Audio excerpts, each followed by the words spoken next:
about anything or come along and have any topics at all to discuss, contact us on cavantv.com or drumlinmedia@gmail.com. So Kate, who have we on the show today? Well, we've got three very exciting guests. They're here. We have Ned Duffy from Virginia, we have Yasmin Masarani from Contemporary Living, and we have Colm Colgan from Baileyborough. And I'm going to come to you guys just to let you introduce yourselves a little bit. Ned, why don't we start with you? My name is Ned Duffy. I have been retired. I just retired as president of Virginia Agricultural Show. I held the office for 10 years. Previous to that, I was involved in Virginia Show as secretary. In 1980, I became secretary of Virginia Show. I held that for 12 years, and then I retired for a few years. And then I come back again 10 years as president. Sucker for punishment, obviously. Well, the punishment, no, it wasn't the punishment, Kate. I really enjoyed it, so I did every day of it. Good. And why I became involved first was because in 50 years ago this year, the Virginia Agricultural Show built the secondary school, Virginia Tech as it was known at that time. And I was in the first year, I was a pupil in the first year in it when there was only 54 pupils in it. Now there's 780 in it now at the moment. And at that time I just said, right, look, if I ever get a chance to give some service to the people who done that. So a few years after leaving school, I was asked to go on the committee, and in 1980 I was asked to go as secretary, and that's where I was. Okay. So I ended up in a month ago or so retiring from the job as president, but I enjoyed every minute of it. And Virginia Show wouldn't be what it was like while I was president or secretary or anything else. It was great to have so many other of the committee there who are committed to it, and I must say it was great to receive the award on behalf of Virginia Show, but not on my own behalf, but on behalf of the whole committee. Well, we'll be coming to that in the news review, so we'll have a bit of a chat about the Cahill-Ox Awards then. But congratulations, Ned, and I have to say, well deserved. Yasmin, what about yourself? Well, you've been with us before, of course. I have indeed. My name is Yasmin Masarani, and I'm the editor of Contemporary Living magazine, an online magazine for Cavan at contemporaryliving.ie. Yeah, it's great actually, because people should check it out because it has a wonderful guide to Cavan. Now, we might tell you a little bit about what's going on, but for details, you want to check out contemporaryliving.ie. It's a great online just representation of what's going on in Cavan, local entrepreneurs, local events and that. And good competitions. Brilliant competitions. We like your competitions. And finally, thank you, Yasmin, finally, Colm. Well, I can tell by the accent I'm not a Cavan native. I moved up from Dublin with my family to Baileyborough in 2004. Right. I have to say it's probably one of the best moves we've ever made. I'm glad to hear that. I really enjoyed it. Excellent. When I was growing up, I lived in a place in Dublin called Cabra. I was there for 25 years, and we moved to, when we got married, we moved to Blanchardstown for 20 years. But the 8 years that I've spent in Cavan, I really felt like I'm a part of something. No, needless to say, I'm the blow in Dub, and apparently I always will be. But I like the pace of life. I like the friendliness of the people and everything that it has to offer. I run my own business, Baileyborough Supplies, and we have another company as well, but we supply disability equipment around the country, and I suppose that keeps us going. Needless to say, we're in the middle of a recession, so business is tough, but life's like that. It's tough for everybody else. But again, I have to say I'm very happy coming up here. Very good. Well, welcome, and thank you, the three of you, for giving up your Friday evening. Well, not the whole evening. Well, an hour. We've all got plans for later. So we're going to start off with a few articles from the Anglo-Celt, and of course the first one up is Virginia's Ned takes Chairman's Award for 2012. Now, this was the Cahill-Ox Awards that were on last Friday, where there were nearly 30 people nominated to become the most honoured person in the county, and Ned got that accolade. So congratulations, Ned. Brilliant. Did you enjoy the evening? I did. I think it was a great award to get. Like, it was great first of all to get the nomination, and then to receive the category award was something that I didn't really expect, but to receive the overall award was really the icing on the cake. I didn't expect it when I went down that night. I knew I was nominated, but I didn't expect to get to clean the board, in other words. You got the community nomination. I think there was the sports, active age, community, youth, and I can't remember Social inclusion. Social Yeah. inclusion. Yes, that's thank right. you. Yeah. Yeah. Those were the five the ones, five yeah. categories. Ned came first in the community, and then what did you get for having the most honoured award?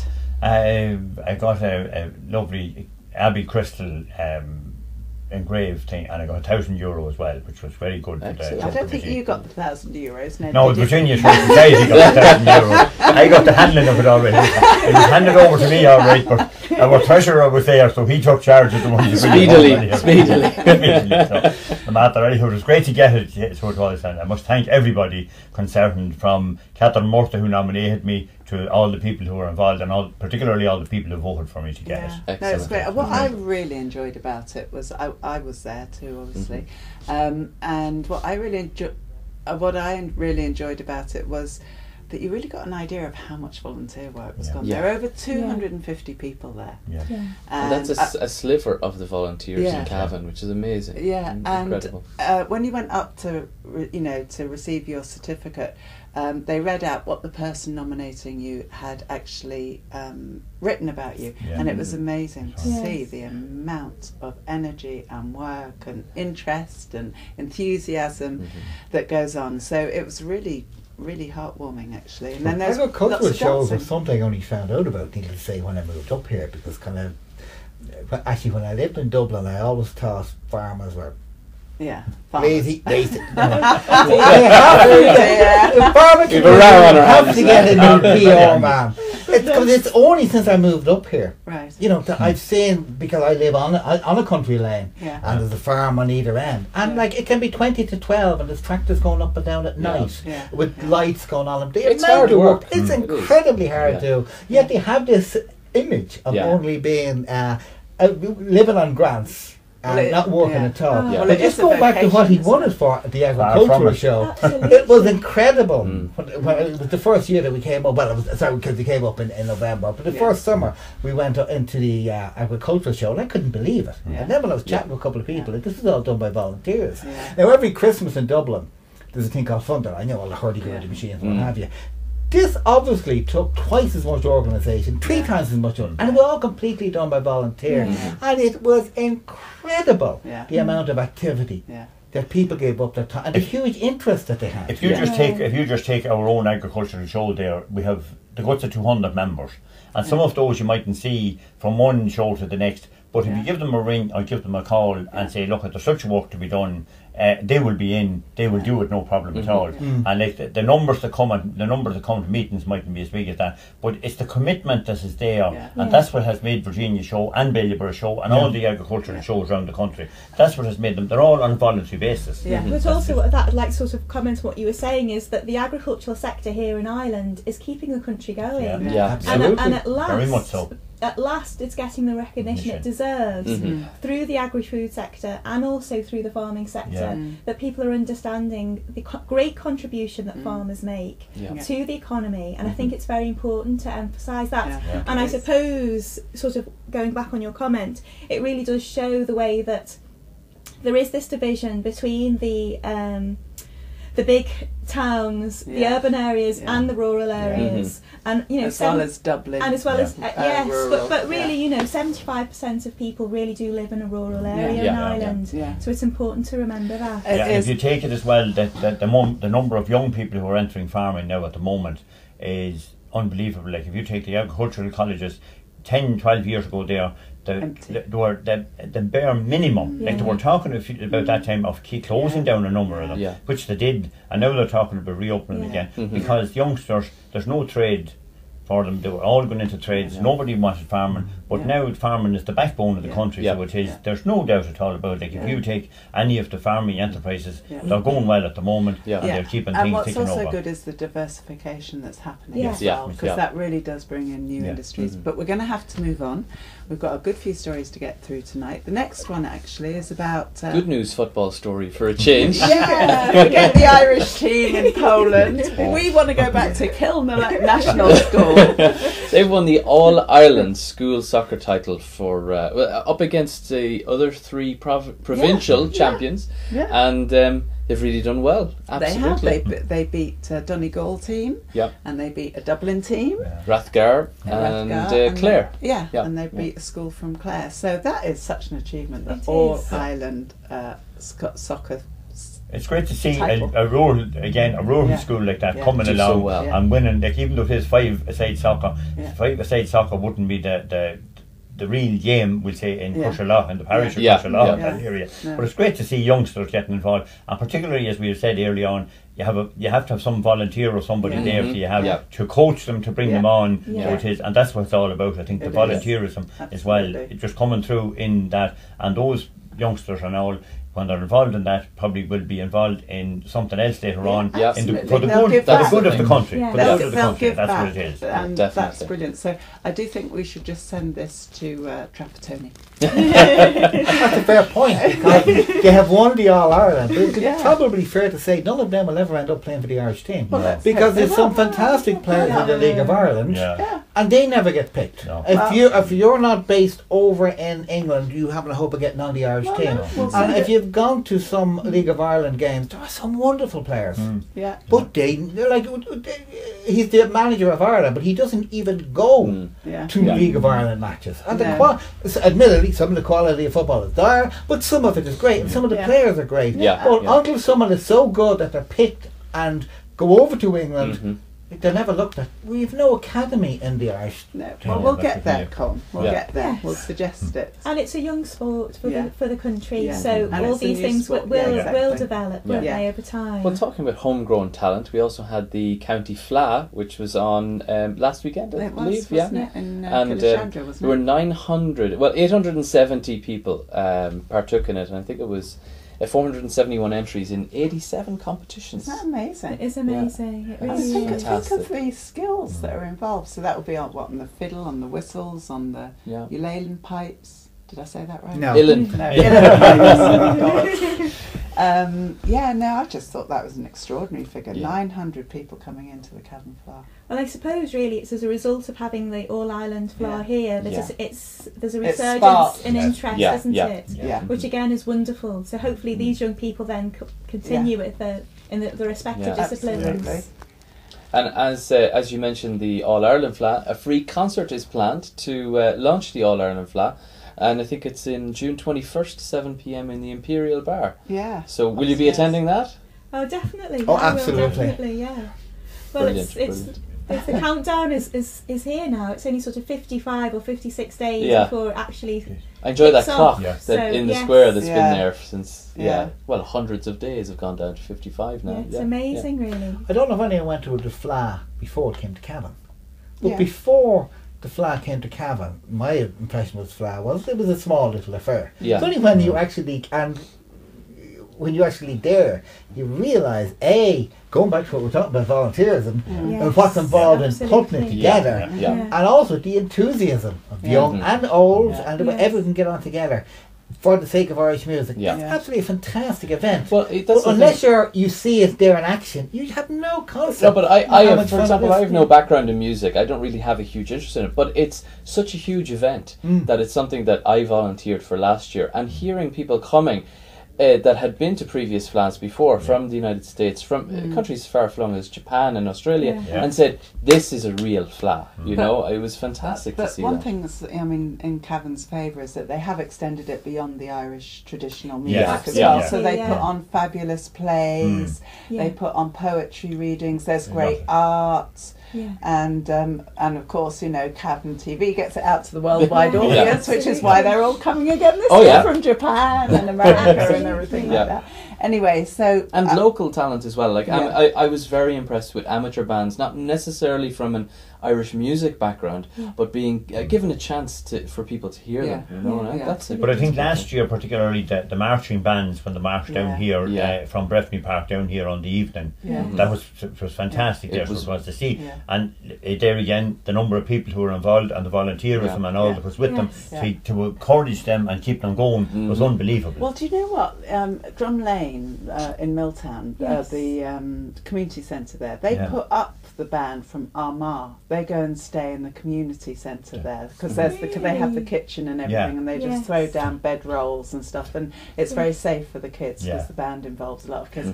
Brilliant idea, really, that local communities come together and then they go out in Milltown and play and stuff. So keep an eye out for that next time. Even when you're in the middle of a recession, there's still people that are willing to give their time, and that kind of leads us on to our next story about the Malawian children receiving knitted gifts from Cavan. Even though we're in an economic recession, we still have the charity, we still have the time and the effort to actually give to countries in much more dire need than ourselves. This is the Cavan Social Services activity group. Yeah. Well, you said there, even in the middle of a recession, it's often because we're in a recession that people start thinking, return to the community. What else can I give back? You know,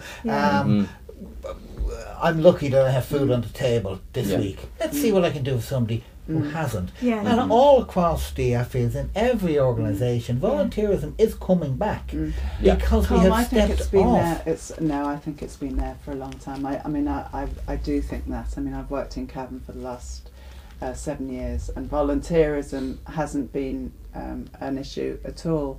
And even, do you remember a couple of weeks ago in the Times, Cavan was identified as one of the most generous counties in the country in terms of giving. Contrary to the mean reputation we have. Absolutely. That was a big change. Huge. I was saying that to all my foreign friends in different counties. Does that meanness come up in our next item? Well, yeah, possibly. The council's launched a 400-year-old history book. Yeah, here it is by Brendan Scott. Sorry. And actually, Kate, you had it the right way. And Australian friends. So Brendan Scott has produced an absolutely beautiful book. It's going to be featured in Cavan TV next week, so keep an eye out for it. And Brendan Scott will be on. €12.50 from local outlets, or I think you can get it anywhere. But it's an absolutely beautiful little book, absolutely, and it's got some nuggets of information here. They're splendid. So. Do pick it up. It's a wonderful one. I've read it already, and it's just great. Absolutely great. I don't know. I think we destroyed the town. Actually, it looks so pretty in these photographs. I think it's been destroyed. The Celtic Tiger. Well, look. Never mind. Just on that one, Virginia is 400 years this year, and they're producing a book there as well. They're working on it, I know, at the moment. Sorry, Bellyborough was before that. I know that. I know that.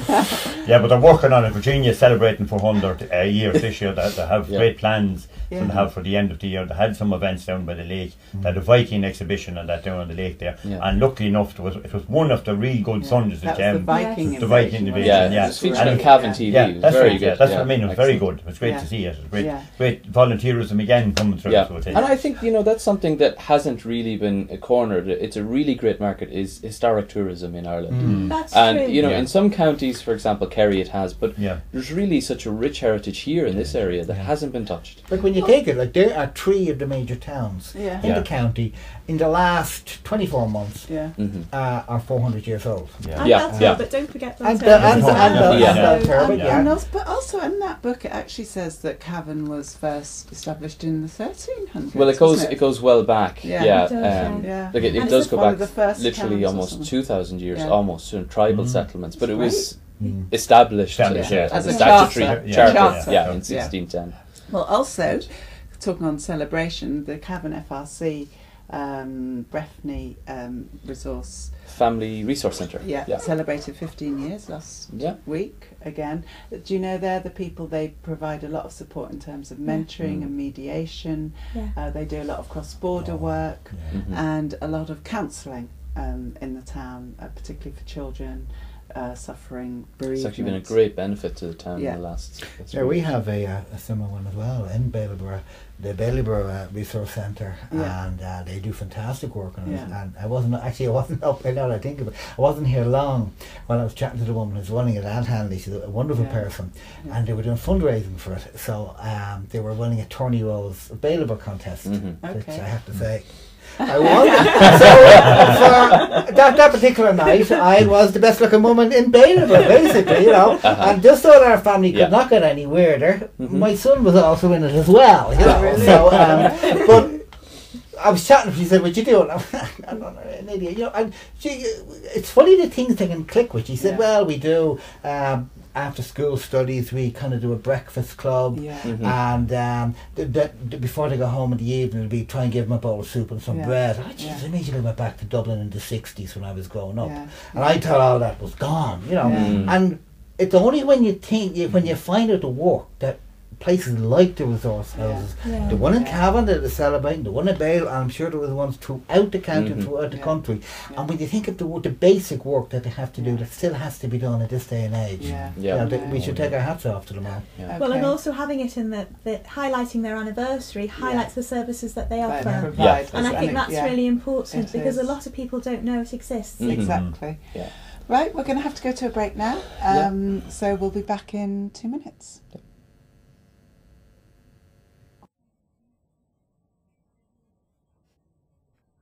I think they've lost the break. We will be going to a break, folks. There we go.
Welcome back to Forum Views, your weekly magazine show on cavantv.com. If you want to come on, have a chat, enjoy the crack with us on a Friday evening between 7 and 8, do contact us at drumlinmedia@gmail.com.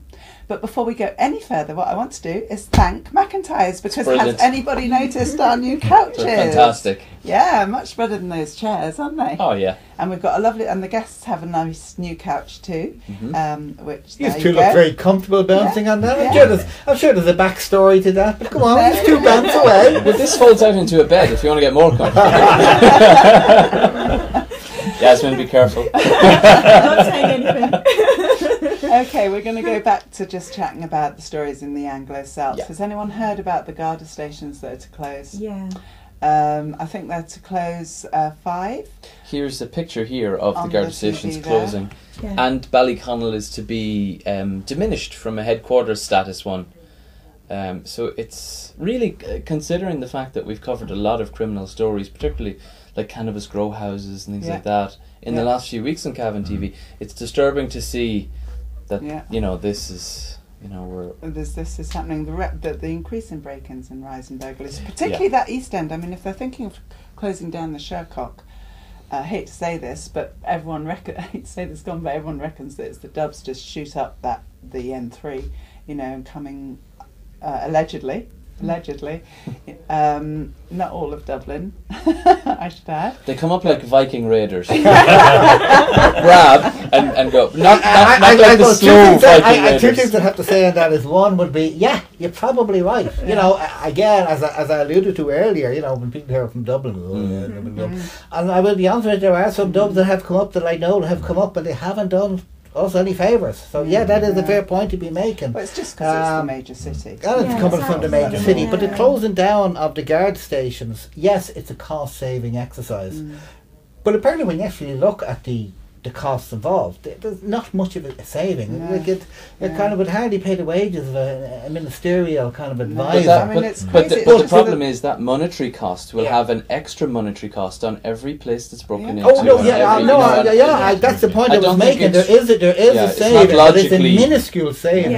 And yes, the guard station in Bailborough, where there's some fantastic guys working, and yes, with the modern fleet cards that they have, they can cover the county fairly effectively, but there's nothing like having a guard station in your town to make people feel safer. You know, and at the end of the day, you open up the Anglo-Celt every week, and they generally kind of put the burglary stories together, and you might think, oh God, there's an awful lot of burglaries going on. There's not really, but you feel that there is, and it's exactly the same way. If there's a guard station there, you're not necessarily going to be safer, but you will feel safer. But it's a visible deterrent as well. It's a visible deterrent. Again, I don't know if the guard station in King's Court, if there is one, and B, if it was open. But that robbery that was there a couple of weeks ago, I'm sure when they were casing a town to do that too, and it was just pure coincidence the robbers happened to be from Dublin. There is the case that map there, people may open the Anglo-Celt and say, this is terrible, we're losing it, but there are also other people who are looking and go, new markets for my activities, you know, and that's the danger. Certainly we do have to cut back on costs, but as you said, they have to be realistic costs. If you're going to close down a guard station in a town, and the net cost is literally thousands, and as we were chatting before about the waste in government, you know, if you're going to close down, make people feel unsafe for the sake of a couple of thousands, but it's like everything else. I mean, the amount of talk and reports that get written and the analysis that's probably gone into costs more money than the savings. It's probably not just in this area alone, it's in every area. Like if any daily paper, it doesn't make any difference. You see where old people were mugged in their home, and that's a serious matter, so it is. Like, and talking about closing Garda stations, I don't know, like, if there was a Garda in the area, he might be able to keep an eye on things as they were. You know what I mean? And know what will be happening. But at the moment, it's serious. Not just in Cavan alone, but throughout the whole country. Unfortunately, we're going to have to fall back on things like the community alert schemes, the text messaging scheme that was set up in Bailborough last week. That's right. You know. But also, modern policing is about having a community presence and making linkages with local communities, with neighbourhood watch schemes, community alert schemes, and they're only effective if the Gardaí are in the actual locality. Absolutely. And so, of course, they're going against modern policing procedures. So you can't have a partnership with someone who's just not present. Exactly. So very sad. We'll have to keep an eye on that. So the next story is the flare workers. Does anyone look Bailey? Well, obviously that would be my bailiwick there, Bailborough, and closed there last week. A loss of out of the blue. Yeah, out of the blue. Out of the bluish. It was.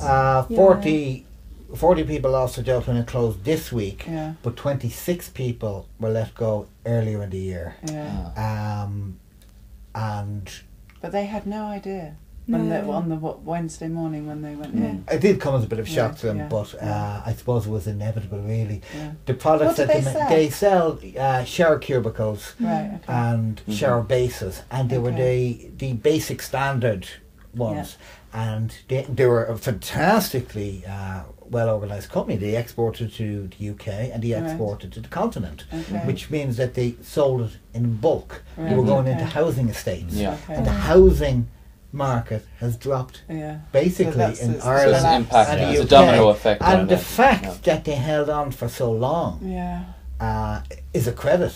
Yeah. To the loss of man. jobs It's a for huge us. loss because it is. in a town like Baylor, that would be one of the bigger suppliers. Sorry, one of the biggest employers, not suppliers. Must have come as a huge shock for the 40 people that, you know, when you see your colleagues lose their job as a sacrifice to maintain the company, Yes. you think that now you're possibly safe, that the company's consolidated, but then, you know, that's the real...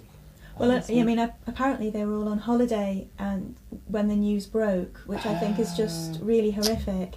And they mentioned a figure of 52 in the cells, but I don't know how accurate it is. Maybe they're relating to the earlier job losses earlier in the year. Everything's been booked in together. But, you know, it's not just it's not just 40 job losses. It's 40 families who are losing an income. And that's what we've got to think about. It's the number of people that are actually affected. And the knock-on effect. Yeah, the sandwich shop around the corner, the courier that collected and delivered, the office supply company. Everybody has lost a customer. And if you're hanging on by the skin of your teeth and you lose one more customer, that might be, Flair might be gone this week.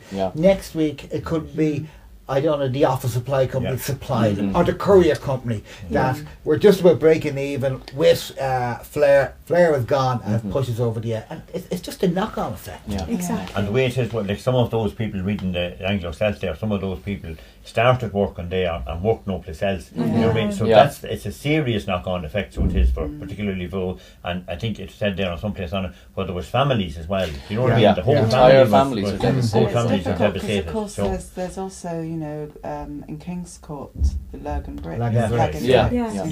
The area is really getting decimated. It is very scary. At various meetings of the Cavan County Enterprise Board, Vincent Reynolds, CEO, and I suppose in the good days, although he still does say it, at one stage 90% of the building materials made in Ireland was made in a 90-kilometre radius of Cavan town. You take in your Kingspan, your gypsum, Flair went into that, Lagan Brick went into that, Quinn products.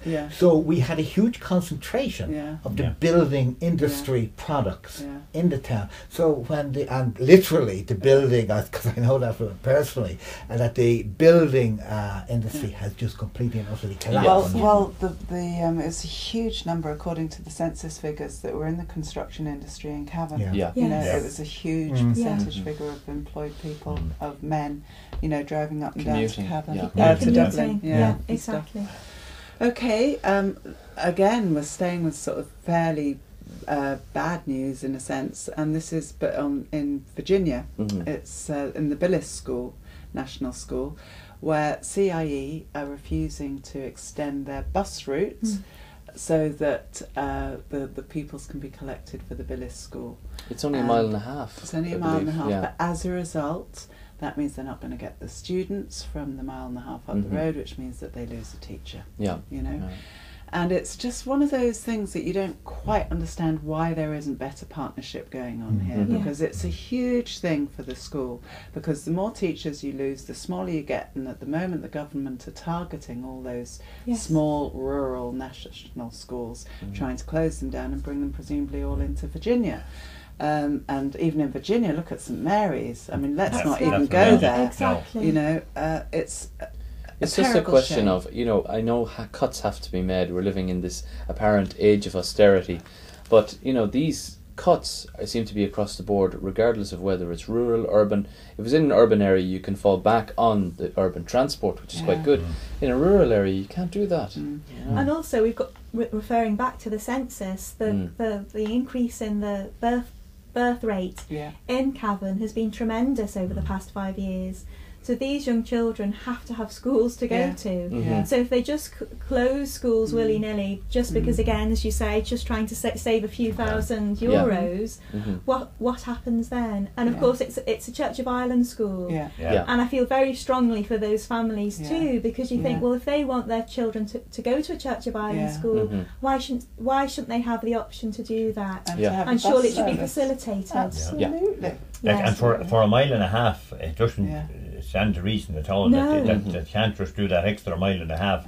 When somebody is on the road, it won't make an awful difference. No. I mean, how does CIE even decide? Exactly. I mean, you know, what are the criteria? I think it's a figures issue where they just pick a particular figure and that bus just falls outside the radius. Yeah, it kind of goes back to what we're saying. I suppose if we start out with government and cutbacks, I suppose I should declare the fact that I'm a card-carrying member of Fine Gael and an elected on the executive in Cavan.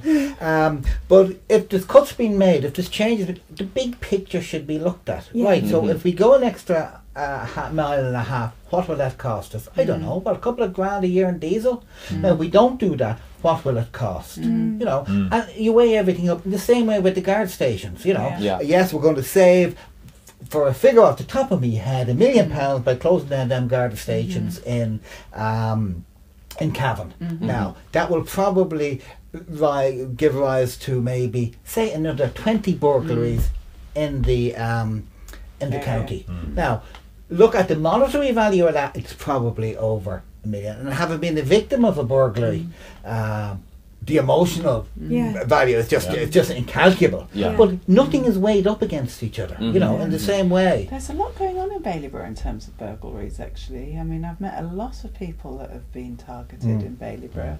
It's interesting. Moving on, then, we're going to move on. This is the story about the convicted heroin dealer who was given an early release. It's just that Daniel and I have covered so many stories now. Every week. Drug deals, drug use, drug growth. Farms, particularly propagation of drugs in West Cavan. Baileyborough in the basement, in Ballyconnell. New Inns everywhere. I mean, they're just, you know, all over the place. And now there's this story of the guy being given it was for good behaviour. That you have to see the balance view there. This I gotta hear.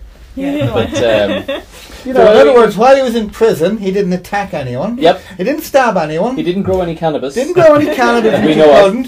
So, because of the fact that he didn't do that, we let you off early. Surely he was sent to prison to be. No, he's actually done his excellent rehab that he's been involved in. He served half of his sentence. And he's not been taking drugs where it's very easy to get drugs in. So prison, I guess every benchmark that's been put there, he has reached it. You know, so that's. I guess that's the question: is that a person who has been successfily rehabilitated? And that's the thing: do we punish people or rehabilitate them? That's what you would hope, that somebody like that would be see the other side of the coin, in other words. Who can then presumably be very influential. And that he would be influenced on other people in the same position when they come out. That's what you would be hoping anyway. Although, if you read the comment made by the judge, excuse me, he says that he recommends that he doesn't make contact with his peers because he feels that if he makes contact with his peers, he will start to deal again. So this is where that's the crux of the issue. Is yes, he's been rehabilitated. He's had rehab in prison, but what happens? What's the support system when he comes out? And the support system is pretty dreadful. I mean, he has got family who are a good support system. So we hope he's successful in his rehabilitation.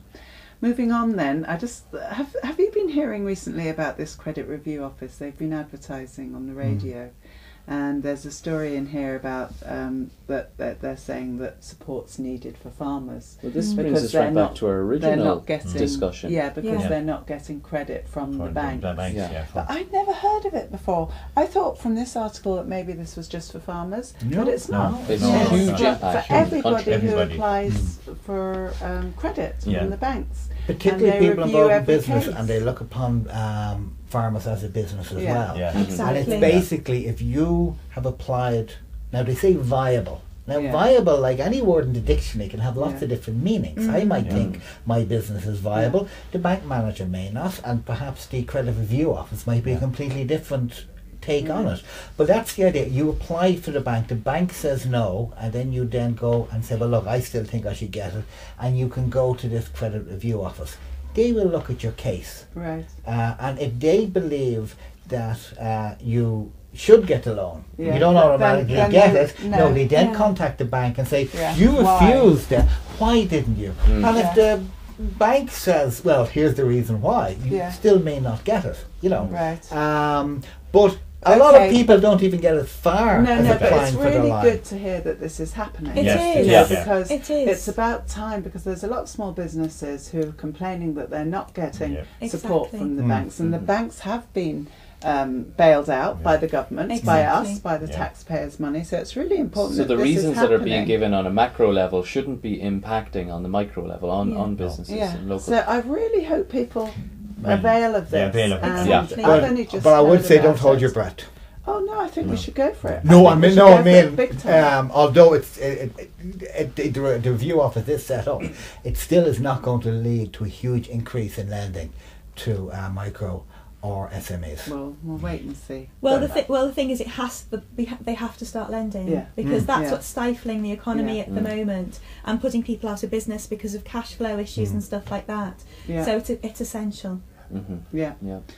In a sense, that moves us on to the next one, which was about this ESRI report. You must have all heard about that in the week, which was taken off the web because basically what it was saying. Can anyone tell me? Well, I remember the first report said something like 40% of people would be better off if they were on the dole as opposed to being 47. Was it 47? Yeah. As opposed to being employed. Yeah. And then they changed the statistics to 10% after they'd reviewed. Yeah, I hadn't heard the second report. So they'd changed the statistics because they said that it was something to do with the research. Well, the original author like stands by his original figures, which he says he got from the CSO. I was listening to him. Is it because it's an on the unpopular radio. report? Well, an the unpopular statement ESRI are partly funded through the government, so you know that's presumably why that happened. But I just wanted to say I used to work at the Irish National Organisation of the Unemployed, and this was always an issue that people. We had to encourage the government totally all the time to make sure that people could get off welfare into work, because it is an issue that there's no point in having the working poor all the time. It does become an issue when people can't get their medical card, can't get the shoes allowance, can't get the fuels allowance and all those sorts of things when they get back into work, and it is one of the really big issues. Well, that's one of the issues, but I think the other side issue to this particular story is that, you know, we're talking about ESRI have always been praised for their independence, and it's just something that it's not a party thing, but just that it could be government influenced, you know, kind of disturbs me that report could have been withdrawn for other reasons other than for the reason that it's unpopular or that we shouldn't be spreading negative press. Well, and also the ERSI are generally known for giving quite rosy pictures of the situation of the economy and stuff like that. So, what's the true figure? That's what I'd really like to know. It wouldn't be far off that when you think about it. You know, when you think about what people get when they're unemployed, they get a rent allowance. Now, if you're on a low-paid job, or if you're and you're paying your rent, that's a huge difference to be making. And by the same token, if you're unemployed and you are offered a low pay, and you start adding up all the benefits you do get, and again, if people are starting to be offered jobs now, they're being offered jobs by struggling companies, which probably can't pay too much. So but they're not being offered a whole. But I also think it's really important that people realise that living on, you know, the social welfare allowance is not possible unless you do have these other allowances. All right, I wasn't arguing that fact. Yeah, I was making a completely different point. But everyone always kind of joins in that thing. Sorry, what was it? Sorry, what were they joining in on? What were they joining in on? That everyone thinks, you know, people who are... No, well, I was stating a fact that most of the jobs being offered at the moment are low paid jobs. And if you are getting by better under them, because your first goal is to look after your family. The family comes first no matter what. And if you find that for whatever reason you're better off and somebody's only offering you a low paid job, which is all that's out there, then yes, you are better. And there's nothing wrong with saying that. And there's nothing wrong with being on the dole if your family is better off. If the banks were lending more to businesses, then you know, there would be absolutely, but you know, a possibility of paying better wages, presumably, you know. Well, and also, you know, people who have got a job at the moment and a full-time job are so grateful to have it that they're off. There's an tremendous amount of pressure to get low wages, to work extra hours, to their benefits to be reduced. So that's the other side of the story as well. And so there is this class of people that are finding it incredibly difficult at the moment, and they're so scared of losing their jobs.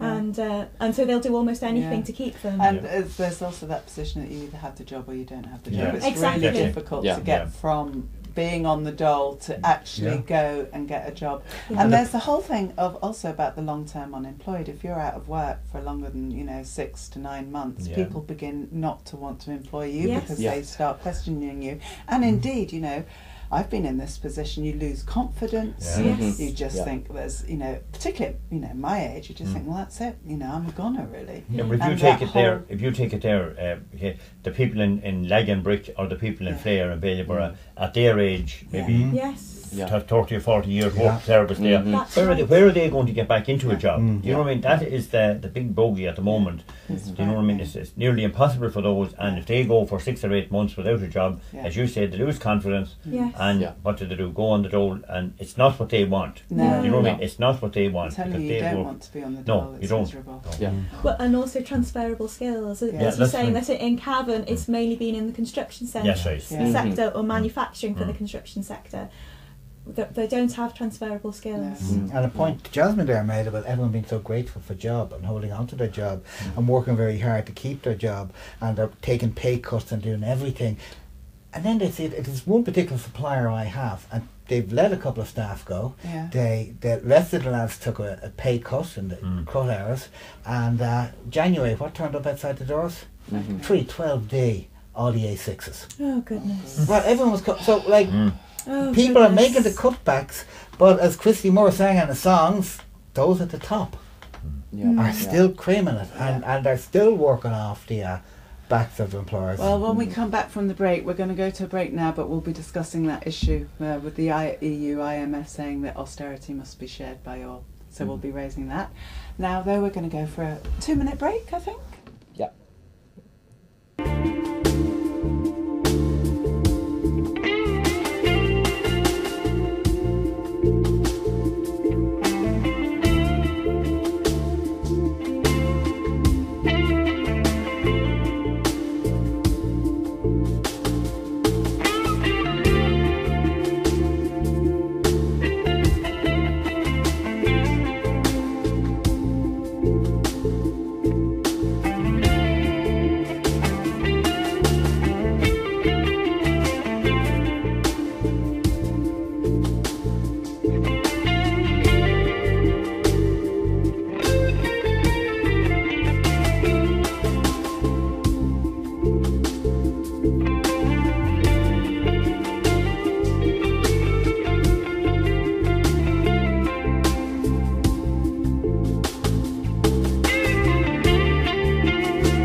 Welcome back to Forum Views on Cavan TV. If you want to have anything on the show, folks, or if you want to come on the show yourself, contact us on cavantv.com or on drumlinmedia@gmail.com. So, let's get back into the newspapers. Okay, we're going back, as I said, we'll just briefly talk about the austerity, because the Troika have been back in. They've given us a bit of extra money, 1.4 billion or something, wasn't it? And that's a tuppence these days, Kate, for Ireland. But what they are saying is that they clearly feel that that austerity isn't being shared equally across the board.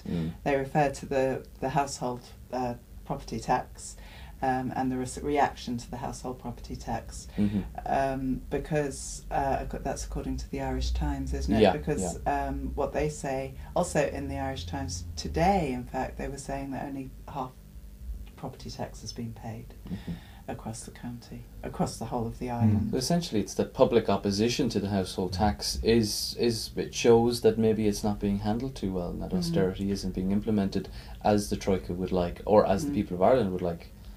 I just don't understand that, though. Well, again, going back to the actual implementation, that's probably where the problem started. And again, I will preface my comments by saying, yes, I am a member of Fine Gael, but it wasn't handled right. No. You know, first of all, there's the uncertainty, or not the unfairness of it. The property tax, yeah, you mean? it's the household tax. Sorry, well, Yeah. it will become a property tax eventually. Yeah. But they said, well, it's just get everybody registered. Yeah. I don't think there's a house in Ireland that isn't registered somewhere. Yeah. We're all Yeah. on a computer somewhere. Exactly. Yeah. So somebody talks to somebody in Bang, you have a list, and we have values or Well, estimated they're not allowed values. to do that, Con, because of Data data protection. Oh, Yeah, yes, of that's what course. Yeah, they Which can't they're do already that. hitting They're up trying with to- the ESB. They're trying Yes, to do it yes. through the ESB, but they can't. Well, okay, you well know. then there must be some way around it. Certainly, around this table here, have we a solution? No. But there are enough well-paid advisors in the government that a solution should be found. And that a fairer tax is, and that if I have a house that's only worth 200,000, then I pay a fee. And if somebody else has a house that's worth... I think this half a million. inequitable It's thing is and also very, but it's not very- just on the property tax. I think across the whole Across the board. I board, mean, yeah. you still see people flashing money around. You still see ads, you know, and Teasing us when we have Yeah. nothing to spend. Yeah. Well, you know, and remember, some of them Okay. people who are earning plenty of money are the people telling us to try. cut. Now, you probably Yeah. don't remember the days of Charlie Haughey when he did his famous speech on the television, telling us to always should be tightening our Yeah. purse our strings. purse strings and our Yeah. belt. Well, While at he least- was off with that's- spending money that he didn't have. Yeah. But that's kind of the same thing is still happening. We have people saying, well, I'm sorry, no, you shouldn't be paying, you should be paying £100 tax. Yeah. And they're being paid enormous expense for just coming to work. Now, as the salesman on the road, I have to keep my little document with my number of mileage, and that's how I get my mileage Yeah. back. But apparently, if you work for the government, it's just a set rate. About 5,000 will do you. And there are so many of them rules. Yeah, there That are. if we're being asked to Okay. join in on this, It's, as you said, it's not being done fairly. But what's interesting as well is, we have the international thing. The Greeks are voting this weekend. That'll have a huge impact Europe-wide as well. Yeah, and are we going to get? Spain are they going to go out of the Euro? Do you think? I mean, what is going to happen there? And Spain. They won the match last night, but they won a bailout last weekend. So it's. But that's the bigger issue, isn't it? Really, it's about. Are we all going to go ahead with austerity? I think that's the big issue. Yeah. Because in Ireland, we have a social welfare system, and we're taking over as an economy. Yeah. But if you look at Spain, you look at Greece. I mean, I saw a report yesterday on Greece, and people are literally starving in Greece. They're scavenging in bins and things like that. And I just think, how on earth can we continue as a European Union to condone this? I think that the politicians at the top should stop being in their ivory towers, and they should write off loads of debt, because that's what happens. If you think about the third world, the IMF wrote off the debt to the third world because the debt got so big it was incapacitating countries to further develop, and they're repeating the same problem here in Europe.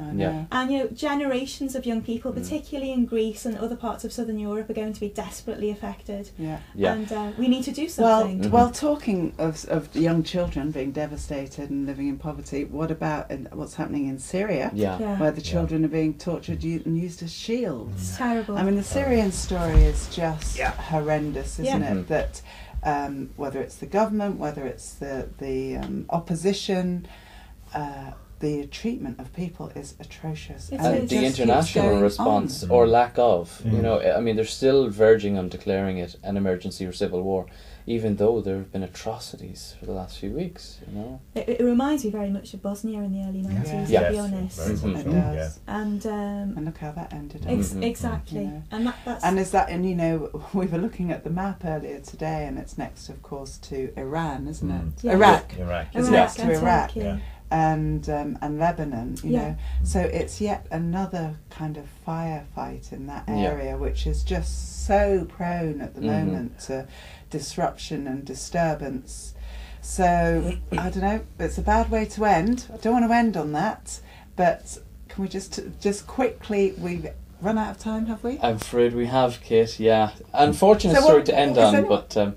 What one thing you're going to do this weekend? Let's not end on Syria, please. When this is over, I'm heading into Fox's Bar in Ballybor, where the Ballybor Gardening Club is running a table quiz. Now, it's not for the Gardening Club. They're actually running it to raise funds for the Ballybor Cancer Good for Club, you. which is Excellent. fantastic. Yasmin, what are you I'm doing? going to McGuinnessy's after this to see Radioactive Grandma. They're really good. They're involved in the community radio too. Ned, what's your plan? Well, there's a lot of things on, as you know, in Virginia, so you wouldn't know where we'd end up over the weekend. You should get back to Virginia. You're heading back to Virginia to do something. Yes. Okay, that's it. Okay, that's folks. it. I'd just like to thank the Irish Times and the Anglo-Celt for contributing their stories this week, and that's all from thanks to the Cavan guests. TV.